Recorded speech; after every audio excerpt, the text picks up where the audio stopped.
নিরাপদ অবস্থায় থাকার জন্য শক্তি সঞ্চয় করে মহাবিপদের বার্তা নিয়ে প্রবল বেগে ছুটে আসছে ঘূর্ণিঝড় রেমাল। এরই মধ্যে উপকূলীয় এলাকায় বইতে শুরু করেছে ঝড়ো হাওয়া, কখনো গুড়ি গুড়ি আবার কখনো ভারী বৃষ্টিপাত হচ্ছে।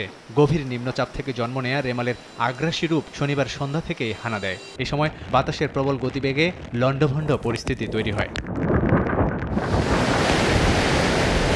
সময় বাড়ার সঙ্গে সঙ্গে কমছে দূরত্ব, বাড়ছে স্থলভাগে আঘাতের আশঙ্কা, ঝুঁকি বাড়ছে খুলনা, বরিশাল, চট্টগ্রাম বিভাগের সমুদ্র তীরবর্তী জেলাগুলোর। ঘূর্ণিঝড় রেমালের সবচেয়ে বেশি দাপট থাকবে পটুয়াখালী, সাতক্ষীরা থেকে কক্সবাজার পর্যন্ত বিস্তীর্ণ এলাকায়। এমনকি সুন্দরবনেও বিধ্বংসী রূপে আশ্রয় পড়তে পারে রেমাল।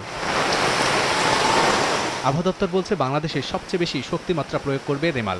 ঘন্টায় ১১০ থেকে ১২০ কিলোমিটার গতিবেগে পটুয়াখালীর খেপুপাড়ায় রোববার সন্ধ্যা নাগাদ তার মূলভাগ আশ্রয় পড়বে। তবে রোববার সকালে অগ্রভাগ প্রাথমিকভাবে উপকূলে আঘাত হানা শুরু করবে। প্রবল ঘূর্ণিঝড়ের রূপ নিয়ে বাংলাদেশের উপর দিয়ে ভারতের আন্দামান দ্বীপ হয়ে শক্তি হারাবে রেমাল। ঘূর্ণিঝড়ের সময় সাগরে জোয়ার হলে জলোচ্ছ্বাস ৭ থেকে ৮ ফুট পর্যন্ত হওয়ার আশঙ্কা রয়েছে।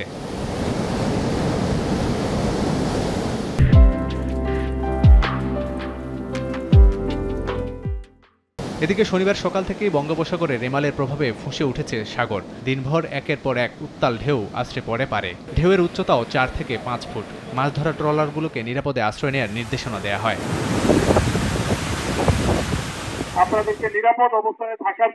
এদিকে রেমালে ক্ষয়ক্ষতি কমাতে উপকূলীয় এলাকায় মাইকিং করা হচ্ছে। প্রস্তুত করা হয়েছে জেলার আশ্রয় কেন্দ্রগুলো। দুর্যোগ ব্যবস্থাপনা কমিটি সব প্রস্তুতি সম্পন্ন করেছে।